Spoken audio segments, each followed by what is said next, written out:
السلام عليكم ورحمة الله وبركاته. إن الحمد لله نحمده ونستعينه ونغفره ونعوذ بالله من شرور أنفسنا ومن سيئات أعمالنا. من يهده الله فلا مضل له ومن يضلله فلا هادي له. وأشهد أن لا إله إلا الله وحده لا شريك له وأشهد أن محمدا صلى الله عليه وسلم عبده ورسوله. يا أيها الذين آمنوا اتقوا الله حق تقاته ولا تموتن إلا وأنتم مسلمون. يا أيها الناس اتقوا ربكم الذي خلقكم من نفس واحدة وخلق منها زوجها منهما رجالا كثيرا ونساء واتقوا الله الذي تساءلون به والأرحام إن الله كان عليكم رقيبا. يا أيها الذين آمنوا اتقوا الله وقولوا قولا سديدا يصلح لكم أعمالكم ويغفر لكم ذنوبكم ومن يطع الله ورسوله فقد فاز فوزا عظيما. ألا إن أصدق الكلام كلام الله وخير الهدي هدي محمد عليه الصلاة والسلام وشر الأمور محدثاتها وكل محدثة بدعة وكل بدعة ضلالة وكل ضلالة في النار. حياكم الله جميعا. En cette soirée du samedi 21 Dhul Hijjah 1434 de l'Hégire, correspondant au 26 octobre 2013 bi'idhnillahi ta'ala. Donc aujourd'hui, Inch'Allah ta'ala, c'est le 8e cours dans le livre de Cheikh Fawzan Hafidahullah, Aqidatu Tawhid. Aqidatu Tawhid. Si vous vous rappelez, la dernière chose qu'on a vue la fois passée, sur laquelle Cheikh Hafidahullah s'est basé, c'est que le Tawhid de la Seigneurie, Tawhid al-Rububiyyah, il implique le Tawhid de la divinité. Et que reconnaître seulement le Tawhid de la Seigneurie Rububiyyah ne sert à rien. Mais il doit te pousser à quoi? À reconnaître le Tawhid de l'Uluhiyya et l'Ilahiyya. Car si tu reconnais qu'Allah subhanahu wa ta'ala, c'est lui qui régit l'univers, c'est lui qui donne le rythme, c'est lui qui fait tomber la pluie, c'est lui qui agence ce kawn, cet univers. Donc normalement tu connaîtrais que donc il mérite d'être adoré. Subhanallah al-Azim. Celui qui a tous ces attributs-là, au point où c'est lui qui commande tout, c'est lui qui a tout créé. Subhanallah al-Azim. Donc normalement on devrait quoi? On devrait l'adorer. Subhanallah al-Azim. Taïb. Donc on a terminé, Inch'Allah ta'ala, avec Tawhid al-Rububiyyah. On avait dit que le Tawhid se divisait en 3 groupes. Rububiyyah, Seigneurie, Tawhid, Uluhiyya, divinité, et Tawhid, Asma et attributs. Aujourd'hui, Inch'Allah ta'ala, on va passer à l'unicité de la divinité. Tawhid al-Uluhiyya.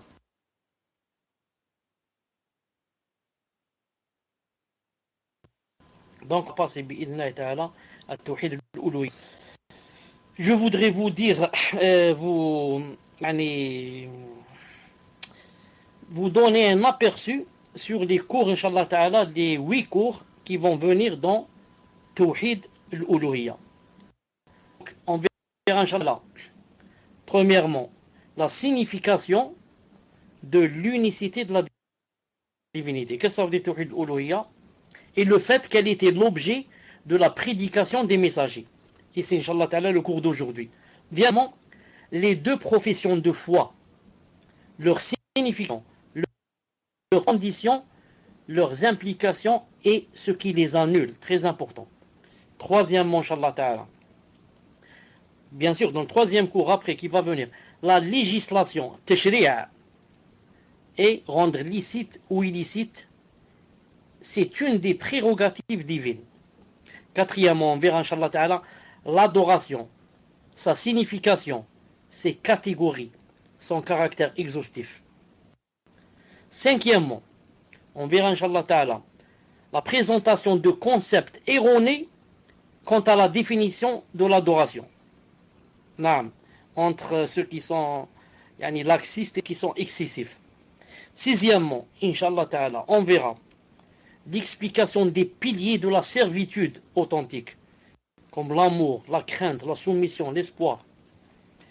7èmement, on verra, Inch'Allah ta'ala, ce sera un exposé des conditions de l'acceptation de l'adoration et des actes. Et des conditions, comme vous les connaissez sûrement, c'est la sincérité, l'ikhlas, et la conformité à la législation, l'ittiba'. Et enfin, dans ce grand chapitre qui est l'unicité de la divinité, on verra enfin, il y aura un exposé des deux religions qui sont l'islam, ensuite la foi, l'iman, ensuite la bienfaisance, l'ihsan, suivi de leur définition et leur corrélation, bi'idhnillah subhanahu wa ta'ala. Donc le cours d'aujourd'hui, c'est ce titre-là. La signification de Tawhid al-Uluhiyya, de l'unicité de la divinité. Et aussi, on va prouver que c'était vraiment l'objet des prédications des messagers qui ont suivi, qui sont venus avant le prophète sallallahu alayhi wa sallam. Donc on va voir c'est quoi Tawhid al-Ilahiyya et al-Uluhiyya, et en même temps, on va prouver que Tawhid, l'unicité, faisait l'objet de toutes les prédications de tous les messagers alayhim salatu salam. Cheikh Fawzan, en ce sens, en français, il dit l'unicité de la divinité. Il dit la divinisation, c'est l'adoration. L'unicité de la divinité que les serviteurs vouent à travers les œuvres accomplies dans le cadre légal du rapprochement. Taqarrub, rapprochement exclusivement à Allah Azza wa Jal. C'est ça l'unicité de la divinité.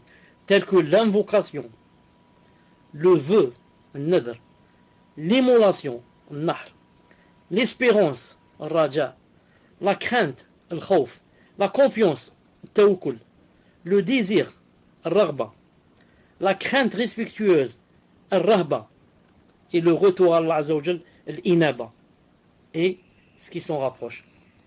Tout ça, on doit les vouer exclusivement à Allah Azza wa Jal.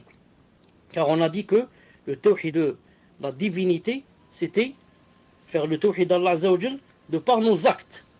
Nos actes.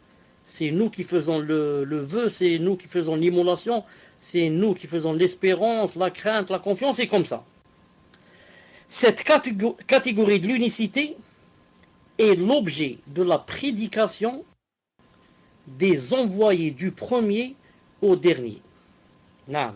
Donc maintenant on a dit c'était quoi, on a expliqué c'était quoi l'unicité de la divinité, et maintenant on va prouver que cette catégorie d'unicité, c'est-à-dire l'unicité de la divinité, elle a fait l'objet de la prédication des envoyés.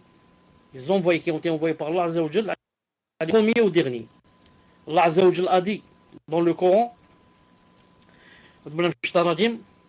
وَلَقَدْ بَعَثْنَا فِي كُلِّ أُمَّةٍ رَسُولًا أَنِ اعْبُدُوا اللَّهَ وَاجْتَنِبُوا الطَّاغُوتَ. Nous avons envoyé dans chaque communauté un messager pour leur dire adorez Allah Azza wa Jal et écartez-vous du tarout. Adorez Allah Azza wa Jal et écartez-vous du tarout. Je vais agrandir un peu Ousmane, le verset. Non. Donc, Allah Azza wa Jal a bien dit, nous avons envoyé dans chaque communauté un messager. Quoi le but du messager? Pour leur dire adorez Allah Azza wa Jal et écartez-vous du tarout. Le tarout, le grand tarout, c'est shaitan. Tarout, ça vient de celui qui dépasse les limites. Il peut être shaitan, il peut être une statue, un gouverneur, un muhim. Donc tout messager qui est venu, qu'est-ce qu'il a dit? Il a dit adorez Allah. Donc tout messager qui est venu spécialement pour l'unicité de la divinité. Car il leur a dit adorez Allah. Il leur a pas dit Allah c'est lui qui a créé ceci, cela. Non, il les a poussés, exhortés à faire l'unicité de la divinité bi'idhnillahi ta'ala. Allah Azza wa Jalla a dit également وَمَا أَرْسَلْنَا مِنْ قَبْلِكَ رَسُولٍ إِلَّا نُوحِي إِلَيْهِ أَنَّهُ لَا إِلَهَ إِلَّا أَنَا فَاعْبُدُونِ. Al-Anbiya 25. Le premier verset que j'avais cité tout à l'heure, j'ai oublié de dire, c'était Nahl 36. Maintenant, Al-Anbiya 25. Nous n'avons envoyé avant toi aucun messager à qui nous n'ayons révélé point de divinité en dehors de moi. Adorez-moi donc. Subhanallah al-Adim, ce verset est encore beaucoup plus clair. Ce verset montre que il n'y a aucun envoyé qui a été envoyé avant toi, ya Muhammad, alayhi salatu salam, sans que nous lui ayons révélé quoi? Attention, point de divinité en dehors de moi. Dis à ton peuple, point de divinité en dehors de moi. Adorez-moi donc. Donc, pour prouver que les messagers ont été envoyés pour faire tarkiz sur l'unicité de la divinité. Chaque messager, dit Cheikh Fawzan Hafidullah, commence la prédication à son peuple en leur enjoignant de croire en l'unicité de la divinité, comme dire Nuh, Hud, Salih et Shu'aib alayhim salatu salam. On va donner quelques exemples. Regardez ce verset qui va venir.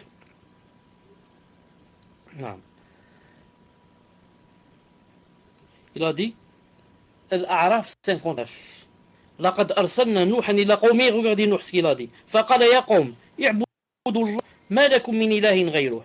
يا قوم اعبدوا الله ما لكم من إله غيره إني أخاف عليكم عذاب يوم عظيم. Al-A'raf 59. Nous avons envoyé vers son peuple. Il dit ô mon peuple, adorez Allah Azza wa Jal. Vous, pas d'autre divinité que Allah, que lui. Je crains pour vous le châtiment d'un jour terrible. Donc Nuh, alayhi salam, qu'est-ce qu'il a dit ô mon peuple? Adorez. Naam, unicité de la divinité. Adorez Allah. Il n'y a point d'autre divinité que lui. Je crains pour vous le châtiment d'un jour terrible. Taïb. Maintenant, Ibrahim alayhi salam, qu'est-ce qu'il a dit Ibrahim alayhi salam? Al-Ankabut 16. وإبراهيم إذ قال لقومه الله واتقوه ذلكم خير لكم إن كنتم تعلمون. ذلكم خير لكم إن كنتم تعلمون. Et Ibrahim, quand il dit à son peuple, adorez Allah et craignez, ce serait bien meilleur si vous saviez. Donc, tawhid de l'unicité. Adorez Allah Azza wa Jal et craignez-le. Craignez-le, c'est aussi tawhid de l'unicité. Naam. Ensuite, Muhammad sallallahu alayhi wa sallam, notre prophète alayhi salam, Allah Ta'ala lui a dit de dire قل إني أمرت أن نعبد الله مخلصا له الدين. Zomar 11. Zomar 11. C'est-à-dire, dis à Muhammad, il m'a été ordonné d'adorer Allah en lui vouant exclusivement le culte. Dis, il m'a été ordonné de faire quoi? De faire lui de la divinité. D'adorer Allah Azza wa Jal en lui vouant exclusivement le culte. C'est ça, yani, tawhid al-uluhiyya, l'unicité de la divinité. C'est d'adorer Allah, mais d'adorer lui seul. Pas en faisant du shirk, en adorant deux en même temps, ou bien trois. Non. Je lui voue exclusivement à lui, Azza wa Jal, le culte. Non. Le prophète alayhi salam a dit, dans le hadith authentique, il a dit il m'a été ordonné de combattre les gens jusqu'à ce qu'ils attestent qu'il n'y a de divinité en dehors d'Allah Azza wa Jal, c'est-à-dire qu'il n'y a pas de divinité, et que Muhammad alayhi salam est son messager. Bukhari Muslim. Donc il m'a été ordonné de combattre les gens jusqu'à ce qu'ils disent que Allah existe, qu'Allah fait tomber la pluie, qu'Allah Ta'ala donne les enfants. Non. Jusqu'à ce qu'il atteste qu'il n'y a de divinité en dehors d'Allah Azza wa Jal, yani qu'il n'y a pas. Il n'y a rien, il n'y a pas de divinité en dehors d'Allah Azza wa Jal. Naam. C'est l'unicité de la divinité. Il les combat jusqu'à ce qu'ils reconnaissent l'unicité de la divinité. Et que Muhammad alayhi salam est son messager. Muhammad alayhi salam est son messager. Juste une parenthèse. Si quelqu'un va dire, mais Allah Ta'ala dit dans le Coran, la ikraha fid din. Il n'y a pas de contrainte dans la religion.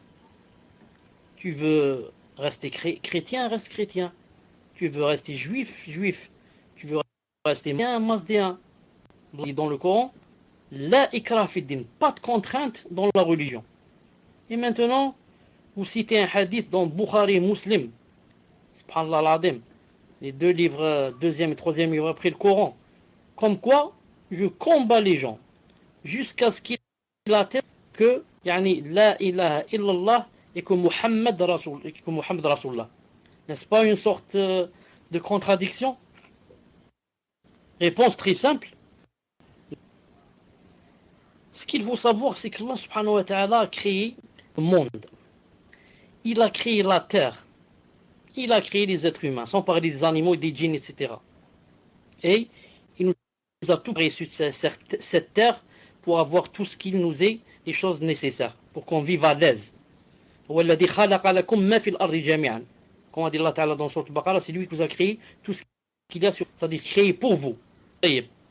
Maintenant, Allah Ta'ala a créé la terre. Il a créé les êtres humains, entre autres. Et il a dit que cette terre appartiendra à ceux qui m'ont adoré. Et à ceux qui m'adorent. وَلَقَدْ كَتَبْنَا فِي الزَّبُورِ مِنْ بَعْدِ الذِّكْرِ أَنَّ الْأَرْضَ يَرِثُهَا عِبَادِيَ الصَّالِحُونَ. Il n'y a pas de versets qui vont s'afficher parce que ce que je dis maintenant, je viens de le dire maintenant comme ça de ma tête. C'est pour ça que je n'ai pas préparé. Donc Allah Ta'ala dit qu'on a écrit dans les livres précédents que la terre appartient, et plutôt l'héritera, Ibadiya Salihun. La terre va être héritée par mes serviteurs, les bienfaisants. Donc maintenant, qu'est-ce qu'on va dire pour joindre entre le hadith de combattre les gens, contraintes? On va dire en islam, c'est seul l'islam, la religion d'Allah Azza wa Jalla, authentique, véridique, qui doit commander. Donc, maintenant, toute personne, tout peuple, tout ceci, qui veut rester dans sa religion, il est libre. À condition quoi? C'est pas lui qui règne et qui commande. Il donne le commandement à Allah Azza wa Jalla. S'il ne donne pas le commandement, il est combattu. Jusqu'à ce qu'il donne, ensuite il choisit. Il choisit qu'il vive chrétien ou juif, il est libre. Il vivra protégé par les musulmans. Mais que ce soit lui qui commande et qui par conséquent deviendra quoi? Devient une entrave entre la religion d'Allah Azza wa Jalla, la vraie et l'authentique, et les gens. Il ne laisse pas les gens, cette lumière, il ne la laisse pas arriver aux gens. Celui-là, il est combattu jusqu'à ce qu'il cède. Il cède la gouvernance à la loi d'Allah Azza wa Jalla. Ensuite, chacun est libre. Choisis la religion que tu veux. Et tu vivras protégé par les musulmans si tu paies, vous savez, de l'impôt une fois par an. Cheikh Fawzan dit, d'ailleurs, la première obligation à laquelle est tenue toute personne responsable, c'est-à-dire mukallaf, c'est d'attester qu'il n'y a nulle divinité si ce n'est de l'Azza wa Jal et d'agir en conséquence. Allah subhanahu wa ta'ala a dit à ce propos, il a dit فَاعْلَمْ أَنَّهُ لَا إِلَهَ إِلَّا اللَّهُ. Parce que certains mutakallim, les gens de la bid'a et l'asha'ira, qu'est-ce qu'ils disent? Ils disent que le premier devoir pour quelqu'un qui devient pubère, c'est d'arriver à attester que c'est Allah Ta'ala qui a les cieux, la terre, ça, et de regarder dans l'univers et d'arriver à cette conclusion. Naam. Ulama al-kalam. Al-Sunna disent non. Le premier devoir, c'est ça. Attester que nul ne mérite l'adoration qu'Allah Azza wa Jal. Et il a dit, regardez le verset, il a dit, sache. Il n'a pas dit, dis. Il n'a pas dit, la ilaha illallah Muhammad Rasulullah. Il a dit, sache. C'est quelque chose qu'on doit apprendre. C'est pas une chose qu'on doit dire comme un perroquet. C'est pour ça que si je dis à un Chinois ou à un Allemand qui comprend rien en arabe, je lui dis, la ilaha illallah Muhammad Rasulullah. Il dit, la ilaha illallah Muhammad Rasulullah. Comme ça, difficilement, il n'est pas musulman. Pourtant, il a prononcé les deux phrases, les deux attestations qui vont rentrer en islam. Mais il n'est pas musulman. Il n'est pas encore devenu musulman. Pourquoi? Parce que Allah Ta'ala dit, sache qu'il n'y a point de divinité que moi. Alors que celui-là n'a pas su. Celui-là, il a fait comme un perroquet. Il a dit seulement deux phrases. Si on lui dit, qu'est-ce que ça veut dire ce que tu as dit? Il dit, je ne sais pas, j'ai répété ce que vous m'avez dit de répéter. D'où la grande erreur de certains, dans la da'wa des kuffar, etc., mais leur apprennent pas c'est quoi la ilaha illallah Muhammad Rasulullah. Il lui dit seulement, viens à cette phrase et ça suffit. Naam. Alors que, après, quand il saura qu'il y a ça, là, il y a ceci, il y a cela, peut-être qu'il va apostasier. Et l'apostasie, c'est grave. S'il était resté kafir, c'est moins grave que rentrer en islam et apostasier. Allah Ta'ala dit, sache. Il faut... Donc la science. Sache que quoi? Sache donc qu'en vérité, il n'y a point de divinité digne d'adoration à part Allah. Et après, qu'est-ce qu'il a dit? Et implore le pardon pour ton péché et le péché des croyants, des croyantes. Regardez, donc sache, et ensuite quoi? Implore le pardon. Donc, on doit avoir d'abord on se faire les œuvres. On ne commence pas par demander à Allah Ta'ala de pardonner alors qu'on n'a pas la science. Il dit commence. Sache que Allah subhanahu wa ta'ala, c'est lui seul qui mérite la doigt. Ensuite, on passe à quoi? On passe aux actes. On demande le pardon pour les autres. Cheikh Hafidallah dit, la première chose qui est exigée de quiconque désire entrer dans l'islam, des deux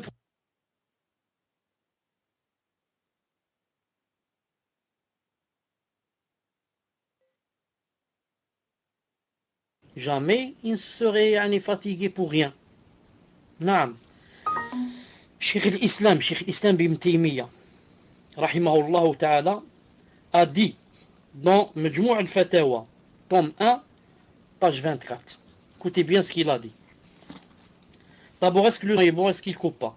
Il a dit, sache, alhamdoulilah, sache que le besoin du serviteur de son Seigneur, le besoin du serviteur de son Seigneur, yani le besoin, combien qu'il a besoin de son Seigneur, implique qu'il l'adore et ne lui donne aucun associé.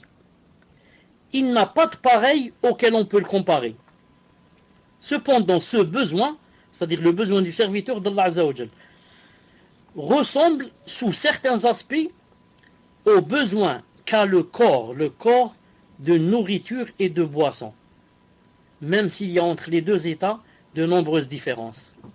Le besoin d'adorer Allah subhanahu wa ta'ala ressemble en quelque sorte le besoin de manger et de boire. Est-ce que quelqu'un peut s'en passer? Quelqu'un peut dire je peux rester comme ça sans boire, sans manger des jours et des jours? Non, c'est pas possible. Il finira par mourir. Mieux, Ibn al-Qayyim, voilà, vital. Mieux, Ibn al-Qayyim, dans un de ses livres, il dit que le besoin du serviteur par Allah Azza wa Jal dépasse, il dit comme ça. Je crois que c'est dans Shifa al-Adil, ou bien Miftah Dar Saada, j'ai oublié. Il dit que, quand il dit, le besoin du croyant par rapport, c'est-à-dire de Seigneur, il dit dépasse le besoin du croyant, yani de la boisson et du manger. Continue, dit, le serviteur n'est en réalité que par son cœur et son âme, et celle-ci n'a de valeur que par son Dieu. Allah Azza wa Jal, en dehors de lui, de qui il n'y a pas de divinité. Elle ne trouve, c'est-à-dire l'âme, elle ne trouve l'apaisement dans ce bas monde que par le rappel d'Allah Azza wa Jal. Et même si le serviteur trouve du plaisir et de la joie en autre qu'Allah Azza wa Jal, cela ne dure pas. Cela varie d'un genre à un autre et d'une personne à une autre. Quant à son Dieu Azza wa Jal, le serviteur en a besoin constant, en toute situation, où qu'il soit, Azza wa Jal, il est avec lui. Naam. Donc c'est pour prouver que une personne en fait ne peut vivre sans adorer. Surtout ne peut vivre sans adorer le vrai Dieu, Allah subhanahu wa ta'ala. Quand il a dit ici, le cheikh il a dit, Cheikh Taymiyyah rahimahullah, il a dit, l'âme ne trouve l'apaisement dans ce bas monde que par le rappel d'Allah Azza wa Jal. Et même si le serviteur trouve du plaisir et de la joie en autre, cela ne dure pas. Je dis, on a posé une question à Cheikh l'Islam une fois dans Majmou' al-Fatawa, on lui a dit, est-ce que yani la personne qui adore une statue, etc., elle trouve... Afwan, c'est pas Cheikh l'Islam Taymiyyah, Cheikh l'Islam Ibn al-Qayyim. On lui a dit, est-ce qu'elle trouve un plaisir quand elle adore une statue, etc. Il a dit, c'est normal. Sinon, pourquoi alors elle serait fatiguée, elle fait tout ça? Non, elle trouve un certain plaisir dans son cœur. Mais ici, le cheikh dit, ce plaisir ne dure pas. Une fois, j'ai vu comme ça dans un document, je ne sais pas si je vous l'ai raconté ou pas, une chose qui m'a vraiment étonné. Des gens, subhanallah al-azim, du genre du Tibet, le Tibet, ou là, comment ça s'appelle là, du côté de l'Inde. Ceux qui ont les yeux tirés comme ça, les Tibétains. Subhanallah al-azim, combien qu'ils font? Ils font 2000 kilomètres pour aller faire ce qu'ils appellent eux leur hajj, comme ça ils s'appellent. Ils vont rencontrer leur Dieu là-bas qui se trouve tout à fait au sommet d'une montagne. Combien? Ils nous ont montré 3 personnes du départ de leur maison jusqu'à l'arrivée. Ils ont été suivis par une caméra. 2000 kilomètres, ils doivent les faire comment? À pied. Et comment encore à pied? En marchant? Non. En rampant. C'est-à-dire, ils marchent 1, 2, 3 pas, ensuite ils rampent, ils se jettent comme ça. Bien sûr, ils ont mis tous une sorte de peau, comme ça, sur leur poitrine, pour ne pas blesser. Et ensuite, ils se relèvent. Ils marchent 1, 2, 3 pas, et ils se jettent sur le ventre. Ils ont fait ça, 2000 kilomètres, ils l'ont fait comme ça. Subhanallah al-azim. Subhanallah al-azim. Incroyable. Incroyable, mais vrai. Et parmi ces 3 ou 4 personnes, il y avait miskin, un négaré, miskin, un vieux de 70 ans, je ne sais pas quand, je ne sais pas combien, il est malade. Mais il fait comme ça, subhanallah al-azim. Alors que nous, rahma, adik ni'ma, tu es chez toi, subhanallah al-azim, dans ta maison, avec tes enfants, avec un verre de thé. Je suis assis, masha'Allah, en disant subhanallah, alhamdulillah, la ilaha illallah, et voilà, j'ai fait l'adoration. Allah Azza wa Jal est très proche de moi. Subhanallah al-azim. Alors que regardez comment le shaitan, subhanallah al-azim, le shaitan, comment qu'il les égare. Comment, il les fait, comment dirais-je, il les châtie. Comment Allah subhanahu wa ta'ala les châtie dans cette dunya avant l'au-delà. Je reviens jeudi.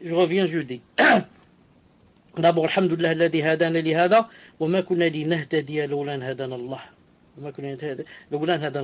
Si quelqu'un dit, comment se fait-il quand même, qu'il ressente le plaisir, etc. Là, je l'ai expliqué, j'ai dit que c'est normal qu'il ressente le plaisir, sinon il ne va pas faire tout ça pour rien.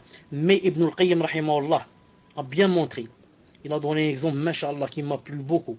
Il a dit le plaisir que ressent le kafir quand il adore sa statue, ou bien quand il fait des choses à cause d'elle, il se torture à cause d'elle, etc. Il a dit le plaisir qu'il ressent, on peut le comparer au plaisir que ressent une personne qui a la gale lorsqu'elle va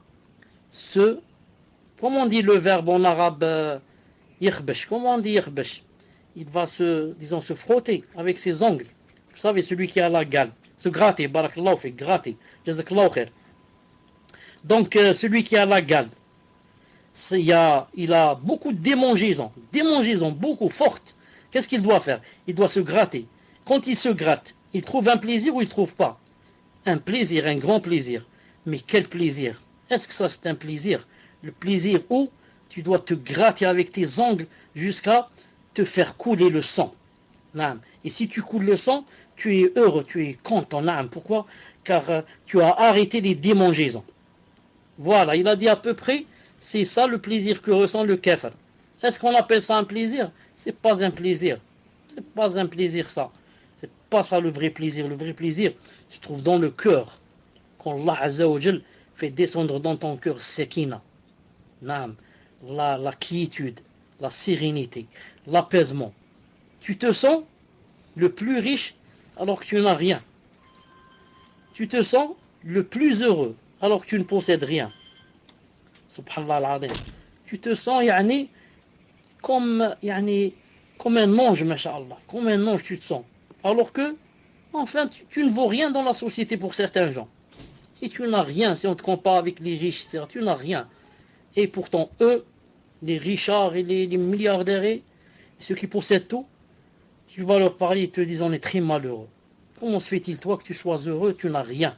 Naam, tu n'as rien, juste le porter sur toi, naam, et des mules dans tes pieds.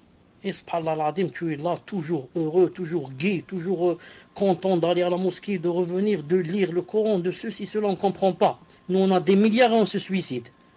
On a des dépressions. On est toujours à l'hôpital.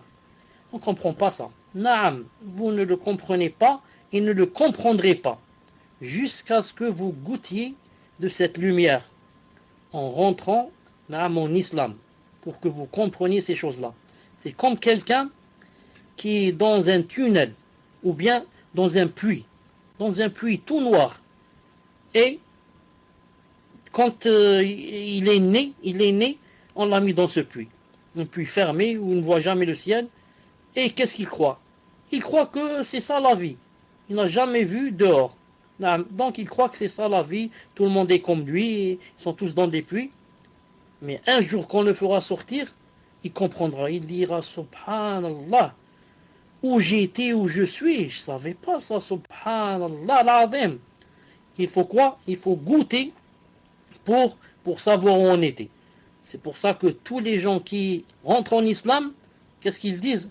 Ils disent Subhanallah al-Azim. On était dans les ténèbres. On était dans l'obscurité totale. On était dans l'égarement total. Et on croyait qu'on était masha'Allah. Et qu'on était nous les plus forts, les plus riches, les plus beaux, les plus intelligents, les plus ceci, cela. Alors qu'on ne vaut rien. On n'était que des pécheurs, des grands pécheurs. Qui volaient, qui montaient. Qui faisaient des trahisons, qui faisaient la fornication, qui escroquaient, qui. Et on croyait qu'on était les meilleurs, subhanallah al-Azim. Al-Muhim. On revient un peu.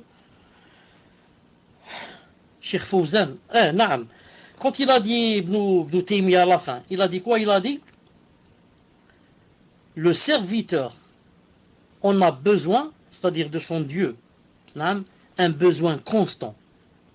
En toute situation et où qu'il soit. Allah Azza wa Jalla est avec lui. Naam. C'est ça le vrai Dieu, notre Dieu Allah Azza wa Jal, qui a toutes les qualités et tous les plus beaux noms. On a l'avantage que quoi? Il est avec toi, naam, en tous les temps. Subhanallah, en tous les temps, il est avec toi, de par sa présence et sa science, et des fois aussi de par son secours, quand c'est le ma'iyya al-khassa. Naam. Quant aux autres, non. Leur Dieu, c'est une statue. Il doit faire je ne sais pas combien de kilomètres pour aller le rencontrer. Et l'autre, c'est un astre. Non, il ne peut même pas le rencontrer. Et comme ça. Donc nous, notre Dieu, alhamdoulilah, il y a toujours cette relation avec lui. C'est pour ça qu'Ibrahim alayhi salam, lorsqu'il a fait le débat avec le kafir une fois, il a fait un débat. Qu'est-ce qu'il a dit? Regardez qu'est-ce qu'il a dit. Allah Ta'ala a rapporté de Ibrahim alayhi salam, il a dit فلما جن عليه الليل رأى كوكبا قال هذا فلما أفل قال لا أحب الأفلين سبحان الله العظيم. C'est-à-dire, à la rapport qu'il a dit, quand la nuit l'enveloppa, Ibrahim alayhi salam, il observa une étoile. Il dit alors aux gens qui étaient présents, il leur a dit, voilà mon Seigneur, c'est-à-dire cette étoile. Puis lorsqu'elle disparut, qu'est-ce qu'il dit? Je n'aime pas les choses qui disparaissent. Pourquoi j'ai cité ce verset, qui n'est pas dans le livre de Cheikh Fawzan? Pourquoi je l'ai cité? Pour appuyer, étayer ce qu'a dit Ibn Taymiyyah, rahimahullah, que le vrai croyant, naam, son Dieu est toujours avec lui, alhamdoulilah. Il n'aime pas le Dieu qui, des fois il est là, des fois il n'est pas là. C'est pour ça que le cheikh des monothéistes, Ibrahim alayhi salam, quand il a fait le débat avec les autres, qu'est-ce qu'il leur a dit? Il a montré une étoile, il a dit, voilà mon Seigneur. C'est-à-dire, d'après vous que on doit une étoile. D'accord, voilà mon étoile. Ensuite, l'étoile a disparu. Il a dit, subhanallah, il a disparu. Ah non, je n'aime pas les choses qui disparaissent. Moi, mon Dieu ne disparaît pas. Il est toujours présent. Vous avez compris? Moi, mon Dieu, toujours présent. Mais, puisque l'étoile a disparu, donc, elle ne convient pas qu'elle soit mon Dieu. Je n'aime pas les choses qui disparaissent. Allahu Akbar. Allahu Akbar. Naam. Cheikh Fawzan dit, hafidullah, cette catégorie de l'unicité était l'objet de la prédication des messagers, car elle est le fondement sur lequel reposent toutes les actions et sans sa concrétisation, aucun acte n'est valable. En effet, sa non-concrétisation amène impérativement son opposé, qui est l'association à Allah Azza wa Jal et le shirk. Donc, on tire là un petit résultat. Yani, c'est quoi? C'est que tous les messagers sont venus avec quoi? Comme but et finalité de faire la da'wa, à l'unicité de la divinité. Non, à l'unicité de la divinité. Donc toutes les autres da'wa qui viennent mais qui n'insistent pas sur l'unicité de la divinité sont des da'wa nuls et contradictoires avec les da'wa des messagers, avec la da'wa des messagers. Non. Celui qui ne commence pas par l'unicité de la divinité, non, qu'est-ce qu'on lui dit? On lui dit, tu n'es pas sur le chemin des messagers. Sur le chemin des messagers. Non. Bien sûr, certaines personnes des fois, leur défaut, c'est dans l'unicité de la seigneurie, de la roubia. Cela, ma'adish, qu'on leur parle de la roubia, vu que c'est ça leur défaut. Non. Mais c'est une exception, sinon les messagers sont venus pour mettre en valeur et prévaloir l'unicité de la divinité, pour te montrer que si tu sais que Allah Ta'ala existe et n'adore pas, ça ne te sert à rien. Car beaucoup croient que si je sais que Allah Ta'ala existe, je suis devenu croyant. Contrairement, il te dit aux athées. Regarde, il te dit cet athée, il n'a pas honte, il ne croit pas en Dieu. Moi, je crois en Dieu. Naam. C'est lui qui m'a donné la vie, c'est lui qui me lote. Et celui qui, demain, je vais le rencontrer quand je vais mourir. On lui dit, est-ce que tu l'adores? Il dit, non, je ne l'adore pas. Ça me suffit de croire en lui. On lui dit, ta place est toujours éternelle en enfer. Naam, ta place est toujours éternelle en enfer. Tu n'as pas sauvé ta peau. Ah bon? Qu'est-ce que je dois faire pour la sauver? Tu dois l'adorer. Car comme tu as reconnu que c'est lui qui t'a donné l'âme et te l'enlève, et que c'est lui qui régit l'univers, donc tu dois l'adorer. Tu dois l'adorer, sinon ça ne te sert à rien. Ça ne te sert à rien. C'est comme si je peux donner cet exemple, je suis malade par exemple, à mourir. Ensuite on me dit, voilà un médecin qui est, masha'Allah, spécialiste dans ta maladie, etc. Et je vais chez lui, je lui dis, c'est vous vraiment le grand médecin. Je reconnais, j'ai lu tous vos diplômes. Les gens ne parlent que de vous, de votre spécialité, de votre expérience, vous êtes, masha'Allah, vous avez fait des opérations qui sont réussies, et ceci, cela. Ensuite, je ne me soigne pas chez lui. Ensuite, je vais chercher, je vais chez un médecin, chez un petit qui vient juste peut-être d'avoir sa licence ou je ne sais pas quoi. Ou qui est toujours étudiant en médecine. Et je vais chez lui et je demande les soins. Donc à quoi ça sert? Quand j'ai dit au grand professeur qu'il était il avait, masha'Allah, le degré, ensuite je ne le suis pas. Donc Allah Azza wa Jalla, à quoi ça sert? De reconnaître que c'est lui qui t'a créé, qui régit l'univers, ensuite tu ne l'adores pas. Non. Donc, Cheikh Fawzan Hafidhullah a dit que la non-concrétisation de l'unicité de la divinité, ça amène impérativement, que tu le veuilles ou pas, à son opposé, qui est l'association et le shirk. Allah subhanahu wa ta'ala a dit, la preuve, Inna Allah la yaghfiru an yushraka bih. An-Nisa 48. Certes, Allah Azza wa Jal ne pardonne pas qu'on lui donne. Il a dit aussi, ولو شاء الله لحب عنهم ما كانوا يعملون. نعم. Attendez, je ne sais pas si j'ai ce verset. Il a dit, c'est pas celui-là. Non, celui est la direction par laquelle Allah guide qui il veut, ses serviteurs. Mais s'ils avaient Allah des associés, alors tout ce qu'ils auraient fait eût certainement été vain. Alors tout ce qu'ils auraient fait eût certainement été vain. C'est-à-dire, en arabe, ذلك هدى به من يشاء من عباده ولو أشركوا لحبط عنهم ما كانوا يعملون. 88. Non. C'est-à-dire que toute personne, fût-elle un messager, si elle fait du shirk, toutes les œuvres seront nulles. Comme a dit Allah Ta'ala, وَلَقَدْ أُوحِيَ إِلَيْكَ وَلِلَّذِينَ مِنْ قَبْلِكَ لَإِنْ أَشْرَكْتَ لَيَحْبَطَنَّ عَمَلُكَ. Allah Ta'ala il a dit, il t'a été révélé à toi et à ceux qui t'ont précédé, Ya Muhammad, que si tu fais du shirk, tes œuvres seront nulles. Tout descendra. Subhanallah al-Azim. Non. D'ailleurs, c'est écrit ici.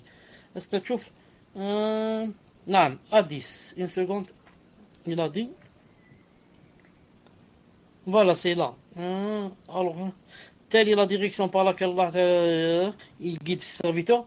Mais s'ils avaient donné à Allah des associés, alors tout ce qu'ils auraient fait eût certainement été vain. Il a dit aussi وَاعْبُدُوا اللَّهَ وَلَا تُشْرِكُوا بِهِ وَاعْبُدُوا اللَّهَ وَلَا تُشْرِكُوا بِهِ شَيْئًا وَبِالْوَالِدَيْنِ إِحْسَانًا. An-Nisa 36. Adorez Allah Azza wa Jal et ne lui donnez aucun associé. Agissez avec bonté envers vos pères et mères. Non.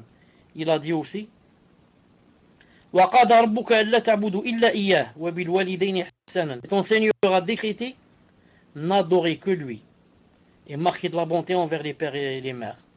Non. Il a dit aussi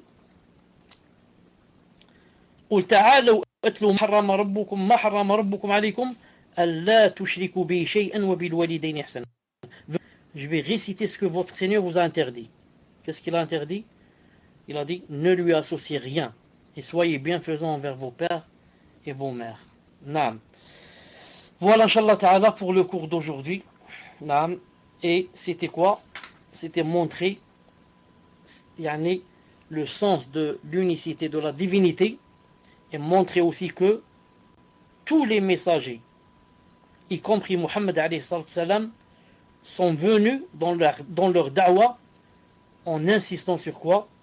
Sur yani, l'unicité de la divinité et que quiconque ne suit pas le chemin des messagers, rien ne sera accepté de lui bi'idhnillahi ta'ala.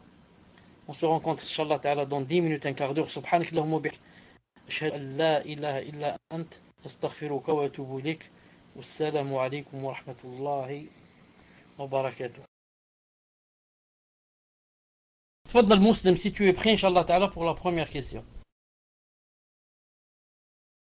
Bismillah wa salatu wa salam ala rasulillah. Cheikh, en fait, ça n'est pas musulman, ça va être moi, Inch'Allah. Je commence avec une question sur le cours, Inch'Allah. C'est une question d'une sœur qui demande Cheikh, qu'en est-il des koufars, comme ceux qui font un pacte et payent l'impôt pour vivre dans des pays musulmans et qui font la marsiya comme la zina, par exemple? Applique-t-on la sharia sur eux? Barakallahu fikum wa jazakumullahu khaira. Et pouvez-vous juste répéter la phrase que vous avez dit concernant les koufars qui doivent reconnaître les jugements d'Allah pour vivre en paix, car c'est un peu confus. Barakallahu fikum.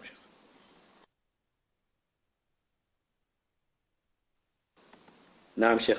Donc la sœur demande qu'en est-il des koufars, comme ceux qui font un pacte et payent l'impôt, la jizya, pour vivre dans les pays musulmans et qui font des ma'siyas comme la zina, par exemple?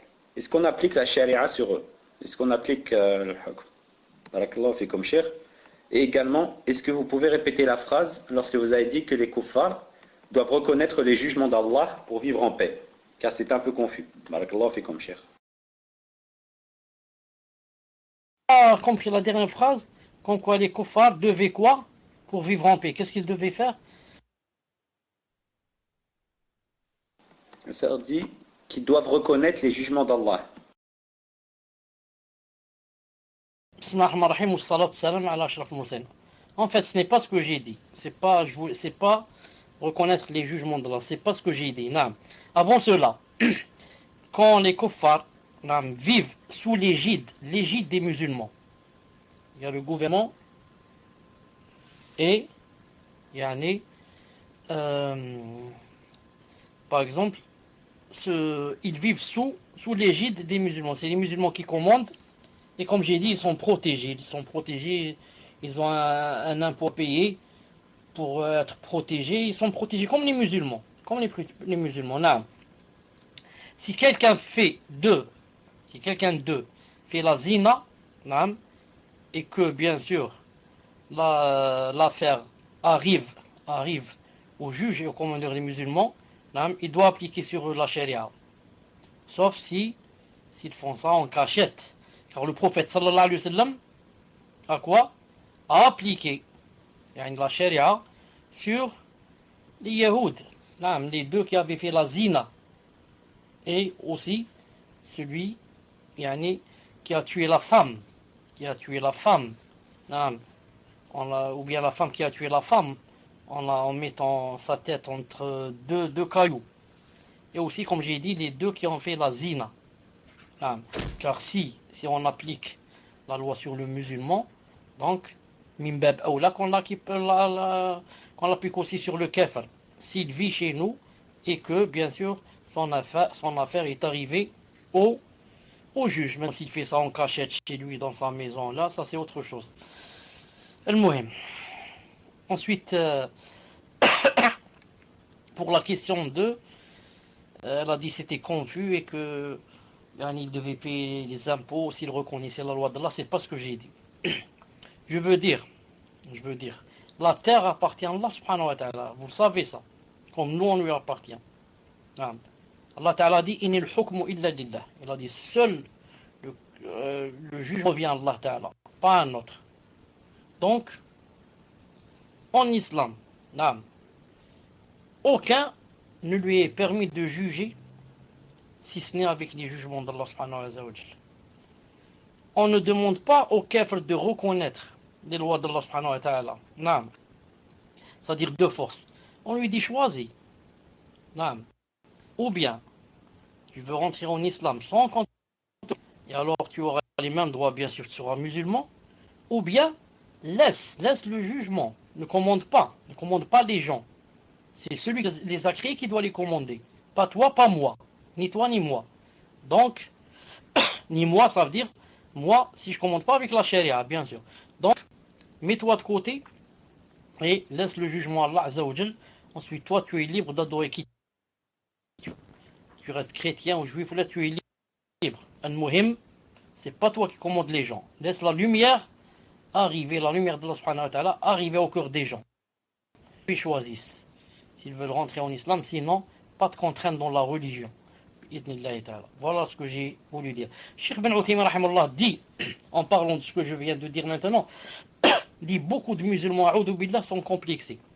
Ils ne peuvent pas dire ça, par exemple, à la télé ou bien comme ça à la radio là. Ils sont complexés de kuffar, il dit. Il dit ça peut faire entrer dans le coffre que tu caches que personne n'a le droit de commander, sauf Allah subhanahu wa ta'ala et sa charia. Car beaucoup de musulmans ont un complexe de dire cela. تفضل.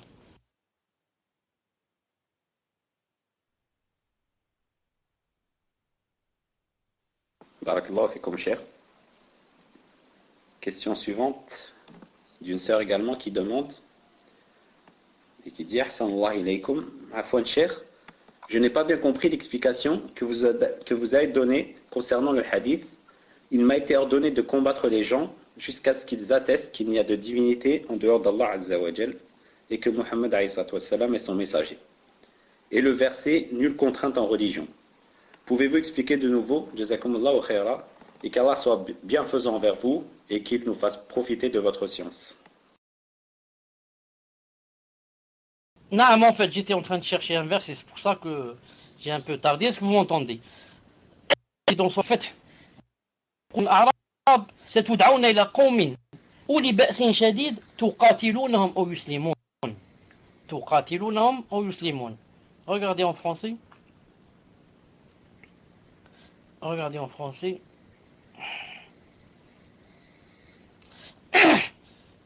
Dis à ceux des Bédouins qui restèrent en arrière, vous serez bientôt appelés contre des gens d'une force redoutable. Vous les combattrez, à moins qu'ils n'embrassent l'islam.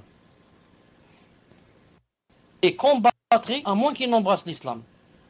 Le prophète, il m'a été ordonné de combattre les gens jusqu'à ce qu'ils attestent que la ilaha illallah et que Muhammad Rasulullah sallallahu alayhi wa sallam. Sinon, c'est-à-dire on va ajouter maintenant les autres hadiths, et le verset pas de contraignant la religion. Sinon, alors qu'ils délaissent le commandement, ne commandent pas. Sauf Allah Ta'ala s'il doit commander. Ensuite, les gens seront libres. Ici, pas de contrainte dans la religion. Il faut bien comprendre ces deux choses. Non. De force, je lui enlève le commandement, il ne commande pas. Ensuite, il a le choix. Je ne le fais pas rentrer de force dans l'islam. Mais, je lui interdis de quoi? De juger les gens avec autre chose que... C'est-à-dire que la terre appartient à Allah subhanahu wa ta'ala, il ne doit régner sur elle que l'islam. C'est ce que veut Allah subhanahu wa ta'ala. C'est ce que veut Allah azza wa jal, c'est-à-dire veut dans le sens de aime. C'est-à-dire irada shar'iyya. Car si c'était irada universelle, elle serait arrivée. Sinon toute la terre aurait jugé avec l'islam. Mais Allah ta'ala, de par sa volonté juridique, aimerait que tout le monde commande avec la loi d'Allah azza wa jal. C'est pour ça qu'il a ordonné qu'ils combattent jusqu'à ce que les gens choisissent entre les deux. Ou bien vivre sous l'égide et la protection des musulmans, et la personne ne te contraint à rentrer en islam. Ou bien tu t'éloignes du hukm, tu ne juges pas avec les gens avec une autre chose que l'islam. Tu laisses l'islam juger, ensuite les gens choisissent. Et personne ne les contraint à rentrer en islam. Tfaddal. Barakallahu fikum, cher.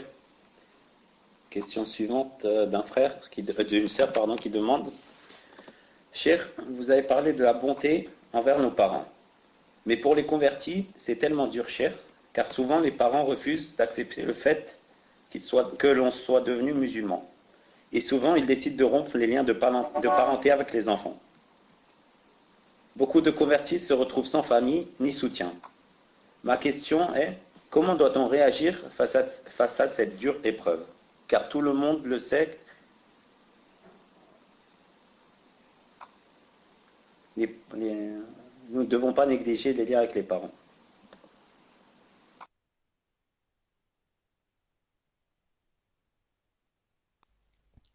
Ibn Mohammed, répète, Inch'Allah, le cher a été déconnecté. Barakallahu fik.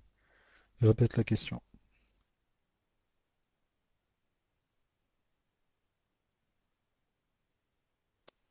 Barakallahu fik. Cher, vous êtes là, cher? Une fois. Là, je reprends, Inch'Allah, cher.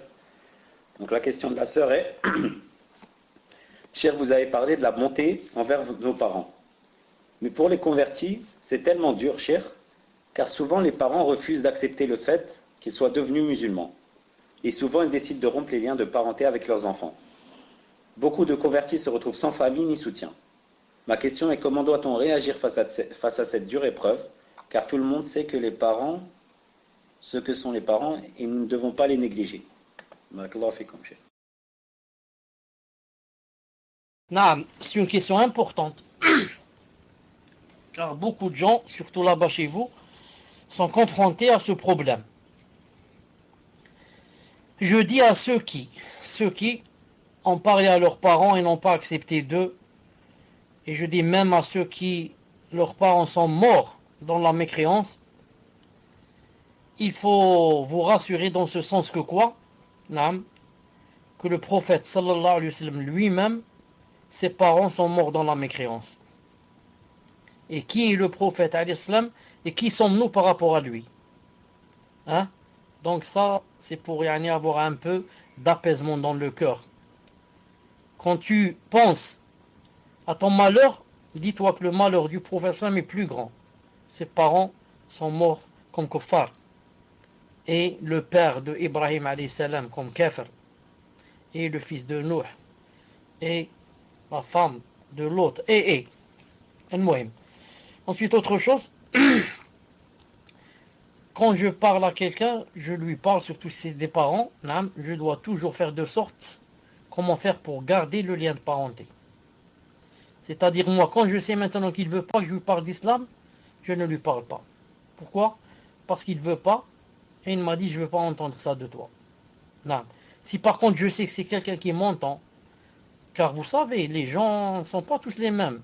Il y a des parents qui sont, masha'Allah, ils sont ravis de leurs enfants, même s'ils sont devenus des musulmans, même. Il y en a d'autres qui sont moyens, c'est-à-dire sont neutres. Et il y en a qui sont contre à 100%. Celui qui est contre à 100%, je ne lui parle pas, s'il ne veut pas. Non. Sauf bien sûr, si par exemple, il accepte, ou il dit parle-moi, ou là je vois qu'il est intéressé.